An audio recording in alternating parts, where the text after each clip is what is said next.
সবাই বসে ধৈর্য সহকারে বক্তব্য শুনুন।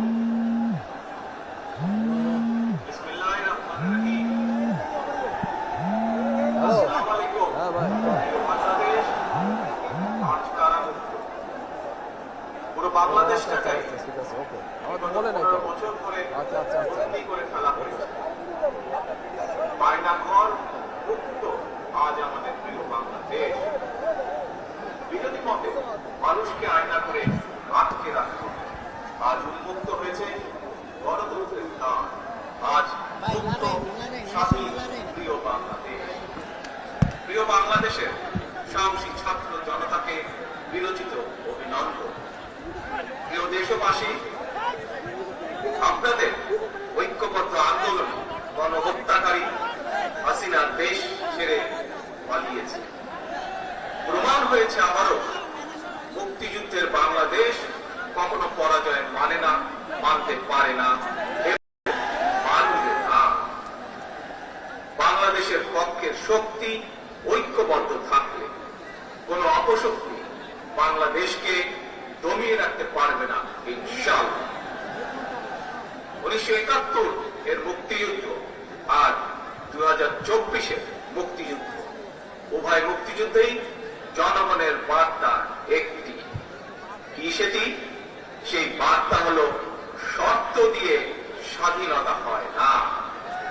স্বাধীনতা প্রিয় জনগণ স্বাধীনতা অর্জন কিংবা স্বাধীনতা রক্ষায় কোন শর্ত মানে না, মানতে রাজি না। গণহত্যাকারী স্বৈরাচারী হাসিনা পালিয়ে যাবার পরে বাংলাদেশ থেকে, প্রিয় বাংলাদেশ থেকে আমি যত মানুষের সাথে কথা বলেছি, প্রতিটি মানুষ অনুভূতি প্রকাশের প্রথম উচ্চারণ ছিল বাংলাদেশ স্বাধীন হয়েছে। স্বাধীন বাংলাদেশ থেকে বলছি।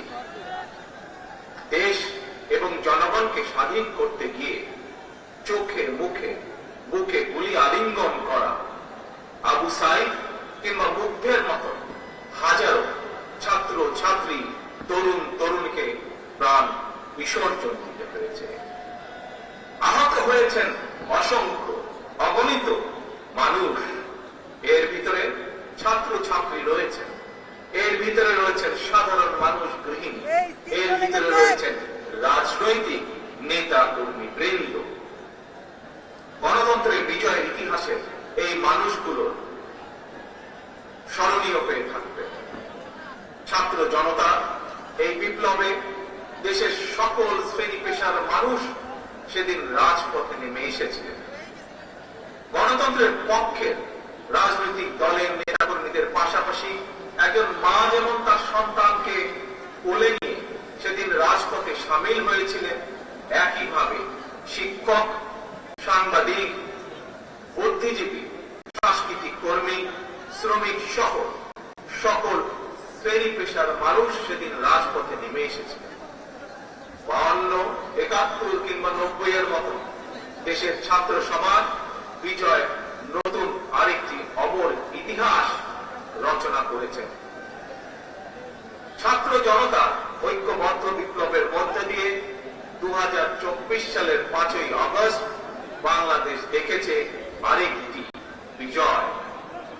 আমি বিএনপি সহ গণতান্ত্রিক আমি প্রতিটি রাজনৈতিক দলের পক্ষ থেকে দলমত নির্বিশেষে অভিনন্দন জানাই বাংলাদেশের বীর জনতাকে।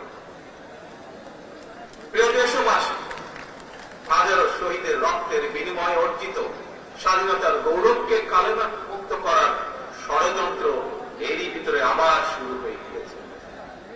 দেশকে গণতন্ত্রের উত্তরণের চলমান প্রক্রিয়াকে বাধাগ্রস্ত করতে সারা দেশে অস্থিতিশীল পরিবেশ সৃষ্টির ষড়যন্ত্র স্পষ্ট হয়ে উঠছে। প্রশাসনের প্রতি আহ্বান, শক্ত হাতে আইন শৃঙ্খলা নিয়ন্ত্রণ করুন, প্রতিটি মানুষের নিরাপত্তা নিশ্চিত করুন। ধর্ম, বর্ণ পরিচয়ের কারণে কেউ যেন নিরাপত্তাহীনতায় না থাকে, সবার আগে সেটি নিশ্চিত করতে হবে। দেশের বর্তমান পরিস্থিতিতে বিএনপি সহ বাংলাদেশের গণতন্ত্রের পক্ষের দলগুলো দৃষ্টি আকর্ষণ করে বলতে চায়, ষড়যন্ত্রকারীদের এই নৈরাজ্যের কাছে আমরা হার মানতে পারি না। আমি বিশেষ করে এই মুহূর্তে দেশের সবচেয়ে বড় এবং জনপ্রিয় রাজনৈতিক দল হিসাবে সারা দেশে বিএনপির সর্বস্তরের নেতাকর্মীর প্রতি আহ্বান রেখে বলতে চাই, আপনারা যিনি যেখানে বসবাস করেন সেখানে আপনার বন্ধু কিংবা পাড়া প্রতিবেশী, তিনি মুসলমান, বৌদ্ধ, হিন্দু, খ্রিস্টান, ধর্মীয় পরিচয় যাই হোক না কেন, বিশ্বাস যাই হোক না কেন, তার নিরাপত্তায় আপনি ঢাল হিসাবে দাঁড়িয়ে দৃষ্টান্ত স্থাপন করুন। আমাদেরকে মনে রাখতে হবে, বাংলাদেশে ভূখণ্ডে বসবাসকারী প্রত্যেকটি মানুষের একটি পরিচয়, সেটি হচ্ছে আমরা বাংলাদেশী। প্রিয় ভাই বোনেরা, আরেকটি বিষয়ের প্রতি আপনাদের দৃষ্টি আকর্ষণ করে কথা বলতে চাই। একটি সভ্য এবং গণতান্ত্রিক রাষ্ট্রে পুলিশ অপরিহার্য। পুলিশ জনগণের শত্রু নয়। গণহত্যাকারী হাসিনা বিনা ভোটে ক্ষমতায় থাকার জন্য আইন শৃঙ্খলা বাহিনীকে জনগণের শত্রু হিসাবে দাঁড় করিয়েছে।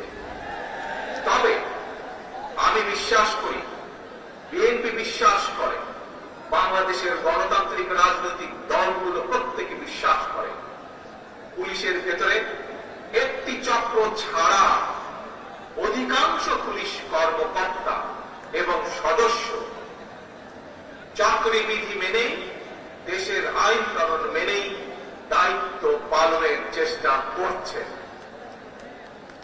হাসিনার পালনের পরে বর্তমানে খুব সুকৌশলে একটি চক্র পুলিশের মনোবল ভেঙে দেওয়ার ষড়যন্ত্রে লিপ্ত হয়েছে। পুলিশকে অকার্যকর করে দেওয়া গেলে দেশকে অস্থিতিশীল করা সহজ। ধর্মীয় সংখ্যালঘু জনগোষ্ঠীর মনে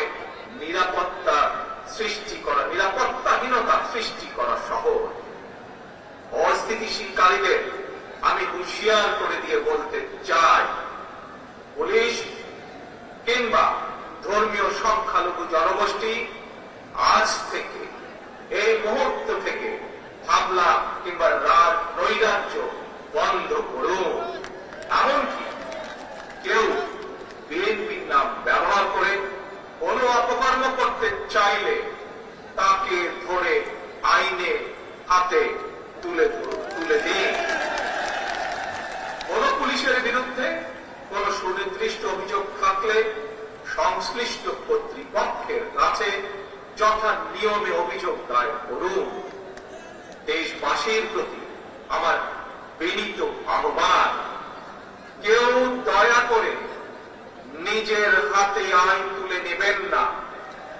প্রতিহিংসা, প্রতিশোধে লিপ্ত হবেন না দয়া করে। বিচারের ভার নিজ হাতে দয়া করে তুলে নেবেন না। কেবল দৃষ্টান্ত অনুসরণ নয়, নিজেই দায়িত্বশীলতা এবং মানবাধিকার দৃষ্টান্ত স্থাপন করুন। প্রিয় ভাই বোনেরা, অতীত সমালোচনা কিংবা নৈরাজ্যের বদলে নৈরাজ্য কোন সমাধান হতে পারে না, বরং বিশ্বের সঙ্গে তাল মিলিয়ে আমাদেরকে এগিয়ে যেতে হবে। শাসন প্রশাসনকে সময় উপযোগী করে গড়ে তোলা এখন সবচাইতে গুরুত্বপূর্ণ সময়ের দাবি। জ্ঞান ভিত্তিক রাষ্ট্র সমাজ নির্মাণের লক্ষ্যে নিয়োগ কিংবা প্রমোশনে মেধার সর্বোচ্চ অগ্রাধিকার থাকতে হবে। দেশকে আমদানি নির্ভর কিংবা বৈদেশিক নির্ভরতা থেকে বের করে আনতে হবে আমাদেরকে। দেশীয় উৎপাদন এবং উৎপাদনের প্রযুক্তিগত নির্ভরতা বাড়াতে হবে। দেশে কর্মসংস্থান তৈরি করে বেকার সমস্যার সমাধান দ্রুতই চেষ্টা করতে হবে সমাধান করার জন্য। গার্মেন্টস, সোপ, ঔষধ, আউটসোর্সিং সহ সম্ভাবনায় খাতগুলোকে নিয়ে রপ্তানির বাজারের আওতা আমাদেরকে যে কোনো মূল্যে কর্মমুখী শিক্ষা ব্যবস্থা চালু করে দেশে বিদেশে শ্রমবাজারের প্রতিযোগিতায় টিকে থাকার মতো দক্ষ এবং মেধাবী প্রজন্ম গড়ে তুলতে হবে। স্বাস্থ্য চিকিৎসা ব্যবস্থাকে আধুনিক এবং বাস্তবসম্মত করার লক্ষ্যে প্রাথমিক স্বাস্থ্য সুরক্ষা নীতির উপরে অবশ্যই গুরুত্ব দিতে হবে। সবার জন্য সুবিচার নিশ্চিত করতে আইনের শাসন নিশ্চিত করা অবশ্যই প্রয়োজন এবং নিশ্চিত করা হবে। প্রিয় ভাই বোনেরা, দেশে কিংবা প্রবাসে এমন অনেক বাংলাদেশি রয়েছে যারা জ্ঞানে বিজ্ঞানে অভিজ্ঞতায় সমৃদ্ধ। প্রচলিত রাজনৈতিক ব্যবস্থায় বিজ্ঞদের অনেকেই সংশ্লিষ্ট হতে চান না। সুতরাং এইসব গুণী মানুষদেরকে রাষ্ট্র পরিচালনায় ও নীতি প্রণয়নে অন্তর্ভুক্ত করতে জাতীয় সংসদে উচ্চ কক্ষ চালু করার প্রস্তাব বাংলাদেশ জাতীয়তাবাদী দল রেখেছে। রাজনৈতিক এবং রাষ্ট্র পরিচালনায় গুণগত পরিবর্তন আনতে না পারলে আমাদের আজকের এই বিপ্লব কাঙ্ক্ষিত ফল মিলবে না। প্রিয় ভাই বোনেরা, 12.5 কোটি ভোটারের অধিকার কেড়ে নিয়েছিল স্বৈরাচার। গত 15-16 বছর ধরে জনগণের উপরে স্বৈরাচার শাসন চাপিয়ে দিয়েছিল। স্বৈরাচার গণহত্যাকারী হাসিনার পতনের মধ্যে দিয়ে হাজারো শহীদের রক্ত রঞ্জিত বিপ্লবের প্রথম ধাপ সফল হয়েছে মাত্র। ছাত্র জনতা এই রক্ত ছড়া বিপ্লবের চূড়ান্ত লক্ষ্য একটি বৈষম্যহীন গণতান্ত্রিক বাংলাদেশ। তাই বিপ্লবের লক্ষ্য বাস্তবায়নে দ্রুততম সময়ের মধ্যে জাতীয় নির্বাচন অনুষ্ঠান করতে হবে। দ্রুততম সময়ের মধ্যে জনগণের ভোটে নির্বাচিত প্রতিনিধিদের কাছে ক্ষমতা হস্তান্তর করতে হবে। স্বৈরাচার হাসিনা পতনে রক্ত রঞ্জিত বিপ্লবকে সার্থক এবং সফল করে আসল নাগরিক হিসাবে আমরা আরো দায়িত্বশীল আচরণ করি। বিভেদ, বিরোধ, হিংসা, প্রতিহিংসা নয়। আসুন সবাই মিলে রাষ্ট্র এবং সমাজে মুক্তিযুদ্ধের মূল মন্ত্র সাম্য, মানবিক মর্যাদা, সামাজিক সুবিচার প্রতিষ্ঠা করার শপথ গ্রহণ করি। নতুন প্রজন্মের জন্য একটি দুর্নীতিমুক্ত এবং জবাবদিহিমূলক একটি নিরাপদ গণতান্ত্রিক বাংলাদেশ আমরা গড়ে তোলার সর্বোচ্চ চেষ্টা করি। সর্বশেষে আমি আমার দলের নেতা কর্মী সমর্থক শুভাকাঙ্ক্ষীদের উদ্দেশ্যে বলতে চাই, আমরা সকলে ঐক্যবদ্ধ থাকলে তারুণ্যের জন্য যে তারুণ্য নেতৃত্বে আজ বাংলাদেশের এই বিপ্লব সফল হয়েছে, আমরা সকলে ঐক্যবদ্ধ থাকলে আগামী দিনে বাংলাদেশের জন্য তারুণ্যের জন্য একটি নিরাপদ ভবিষ্যৎ আমরা গড়তে পারবো ইনশাআল্লাহ। সবাই যার যার এলাকায় জনগণের সঙ্গে থাকবেন, জনগণকে সঙ্গে রাখবেন, কারণ জনগণই বিএনপির সকল ক্ষমতার উৎস। আল্লাহ হাফেজ। বাংলাদেশ জিন্দাবাদ। বাংলাদেশ জাতীয়তাবাদী দল জিন্দাবাদ।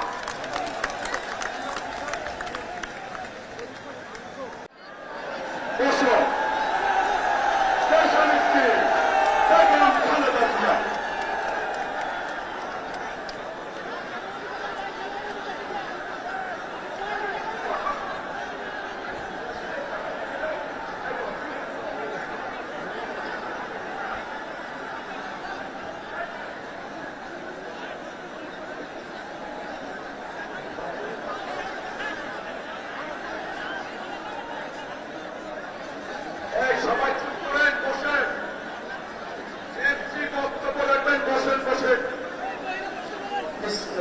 রহমানির রহিম।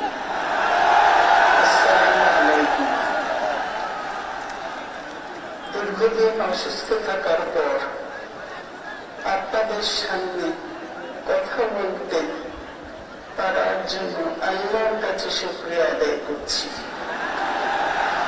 আমার কারাবন্দী অবস্থায় আপনারা আমার কারামুক্তি ও রোগ মুক্তির জন্য সংগ্রাম করেছেন, দোয়া করেছেন। সেই জন্য আমি আপনাদের সকলকে ধন্যবাদ জানাচ্ছি। দীর্ঘ আন্দোলন সংগ্রাম ও ত্যাগের মধ্য দিয়ে আমরা তসিবাদী অবৈধ সরকারের কাছ থেকে মুক্তি পেয়েছি। আমি আন্তরিক ধন্যবাদ জানাতে চাই আমাদের বীর সন্তানদের, যারা মরণপণ সংগ্রাম করে এই অসম্ভবকে সম্ভব করেছে। শত শত শহীদদের জানাই শ্রদ্ধা। এই বিজয় আমাদের নতুন সম্ভাবনা নিয়ে এসেছে। দীর্ঘদিনের নজিরবিহীন দুর্নীতি, গণতন্ত্রের ধ্বংসের স্তূপের মধ্য থেকে আমাদের নির্মাণ করতে হবে এক সমৃদ্ধ বাংলাদেশ। ছাত্র তরুণরাই আমাদের ভবিষ্যৎ। তারা তরুণরা এই যে স্বপ্ন নিয়ে বুকের রক্ত ঢেলে দিয়েছে, সেই স্বপ্ন বাস্তবায়নে করতে মেধা, যোগ্যতা, জ্ঞান ভিত্তিক গণতান্ত্রিক বাংলাদেশ গড়ে তুলতে হবে। শোষণহীন সমৃদ্ধ বাংলাদেশ। সকল ধর্মের গোত্রের অধিকার নিশ্চিত করতে হবে। শান্তি,